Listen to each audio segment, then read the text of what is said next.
What was the must-have Christmas toy when you were a kid? And in this video, we're talking about the 1980s, which is our wheelhouse. I mean, it went into the 90s a little bit, but Alan and I here, both born in 1980, so we got this covered, man.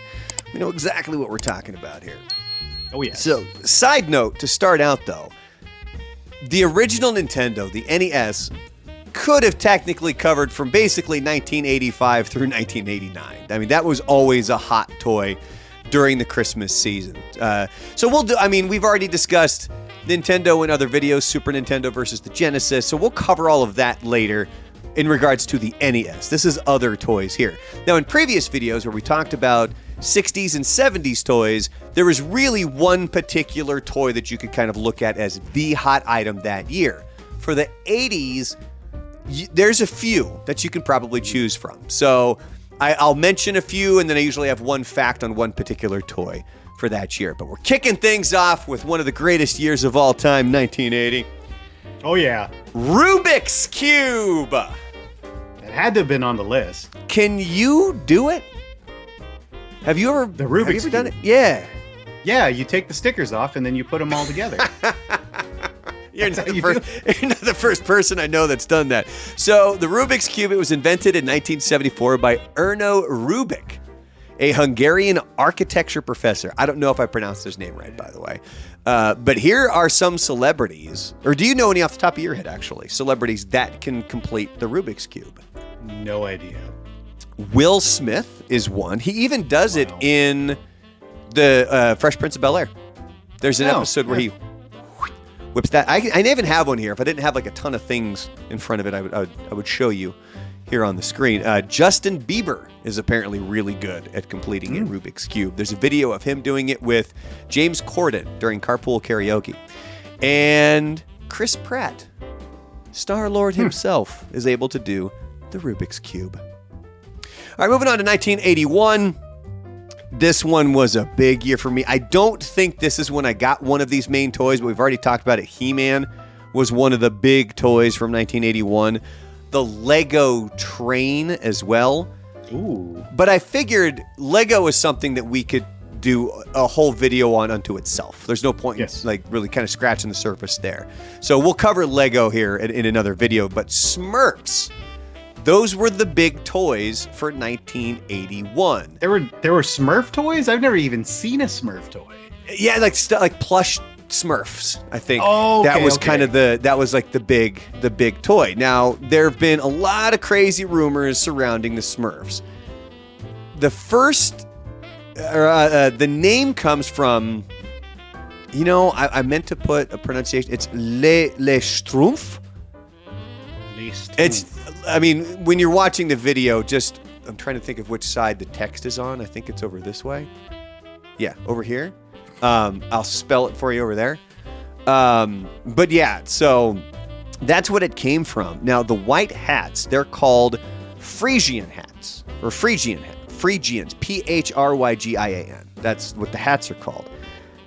The white caps caused people to think that this was maybe propaganda for a certain group. Can you think of what group people thought that this was promoting? The only one I can think of with a white cap is the KKK. Yeah, the Ku Klux Klan. People were looking at that, and they would also point to the fact that there was one blonde female in the group, and it was like, oh, they're promoting the Aryan race. And something else that came up a lot, you know, going back to the 80s, we had the Cold War going on, is that people were claiming that they were trying to promote communism because the Smurfs all shared their possessions. Oh my God. Now, on the flip side, it wasn't until years later when a lot of us understood the joke of Handy Smurf.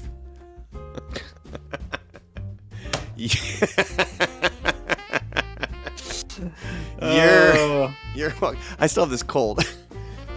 Excuse me. Papa Smurf needs Handy Smurf to his house right away. Don't forget Smurfette. All right, 1982. BMX Bike was the big one. Did you ever have a BMX bike? I did, and I loved it. Although not till much later, but yeah. Yes, yeah, we were two in 1982. Yes. I don't think I ever had an actual BMX bike? Because there's certain things that make them a BMX bike. Now, again, if I'm getting this wrong, if you're an avid BMX bike rider, comment down below and correct me. I mean, if there's any misinformation that we're providing here, by all means, you're more than welcome to correct down below. So there's one thing that BMX bikes don't allow compared to other bikes. Do you know what that is? Brakes on the pedals? You're in the wheelhouse.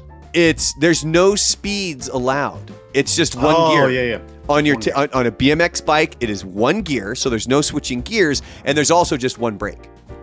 Yeah. So, I mean, that's it. You're limited right there. All right, moving on to 1983. This, again, a big one. We talked in a previous video. Cabbage Patch Kids. Alan didn't have one. His sister did. I had one. Poor little Gib. He's probably sitting in a box somewhere at my mom's house. Now, they made their debut on a television show that was called Real People in 1980. Now, Real People wasn't like a cartoon based on the Cabbage Patch Kids. I think it was a sitcom. But this is where they made their debut. Now, the craze around the Cabbage Patch Kids that Christmas ended up inspiring a movie. Can you name that movie? Jingle All the Way? Yeah, buddy. Jingle All the Way, which, by the way, sucks. Can I tell? Never saw it, actually. I had high hopes. Almost the first 3/4 of the movie, not bad. When Arnold Schwarzenegger is battling out with Sinbad for this turbo doll, that's pretty good. But the way that it ends with Arnold in the jumpsuit and everything, it's like, okay, like you jumped the shark in the middle of a movie. It's not good. All right, it's a kids movie, you know. They have to make it like family friendly. It could be family friendly and still not be that stupid. Like, come on. Yeah, cheesy, I guess, is what it would be. All right, so moving on to 1984, we have something that you would know a lot about. Can you think of what 1984 was? Let's see. Nintendo? Transformers. I thought Transformers. Yeah.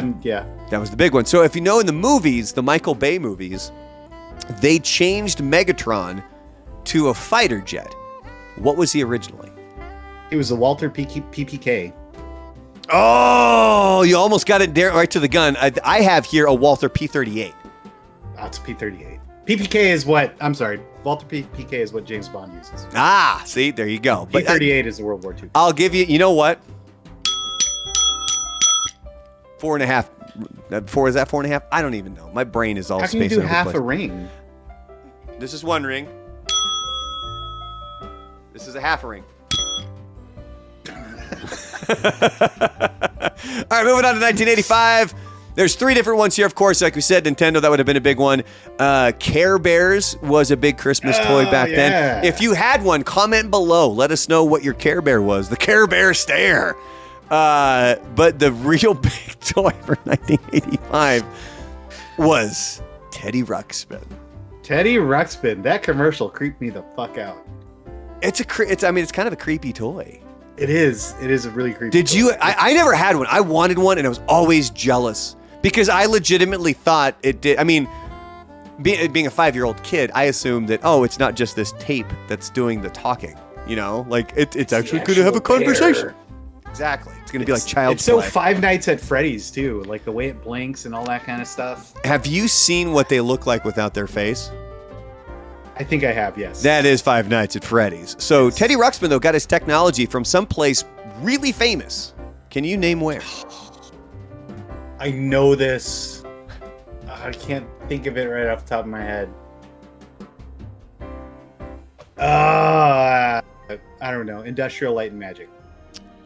No, but it's all under the same umbrella now, I think, Disney. Oh, okay. It came from Disneyland because it was a former Disney Imagineer, Ken Force, created the toy using the same animatronic technology that they use in Disneyland. Okay, I was way off because I was thinking it was like a special effects company. Well, I guess kind of. I mean, yeah. I mean, that's kind of right there in the same Because it's all the special effects people that are building those animatronics inside the park, like Pirates of the Caribbean and Abraham Lincoln and all that fun stuff. Random fact here about Teddy Ruxpin. He was actually the top-selling toy for 1985 and 1986. Wow. But the big Christmas toy for 1986 that we're going to talk about here, laser tag. I love laser tag. Did you? I never. Me and my brother had a set. God, you're so lucky. Fun. You are so lucky. Did you ever get them to work? Oh, yes. They worked. Okay. Yeah. Because I remember I think I had a friend that had one. And it like the distance, it didn't cover enough distance, whichever set he had. So you could sit there from across the room and shoot at each other and not really hit anything. But these were all the rage in the mid-'80s, and it just took a few years. The companies that made them went out of business. So they eventually stopped making them. You know what? Last minute gift idea, folks. Wife, if you're watching this, mom, dad, laser tag. I would love a laser tag set now. That would be so amazing. All right, moving on to 1987. Jenga was your top Christmas toy that year. Really? Random fact about it, the game had actually been around for a few years, but it hit its popularity in 1987. What is the record for the highest known Jenga tower? Now, I looked into this to try to figure out, is it just one set? Did they build past this? And I'm not 100% sure on that. My assumption is that it's using just one kit and they were seeing how tall they could complete it. Well, actually, no. Maybe it was just how many blocks, like because you stack them in threes. Yeah, because yeah. So it might have just been multiple sets. So yeah, I mean, I guess that's probably what it was. Can you think of how tall it was? I'm gonna throw just how many rows? How many rows? Yeah. How many rows is in one set? Was it like 15, maybe? Okay, we'll say 75. Oh, you were kind of in the ballpark. 40. I was way off. Okay, like you weren't like 500. I mean, So 40. It was 40 complete stories with 2 blocks on the 41st. So I'm assuming when he went to put that third one down on the 41st is when it toppled on over. All right, a couple more years here. 1988. If I say starting lineup, do you know what I'm talking about? No. You don't remember the little figurines of athletes?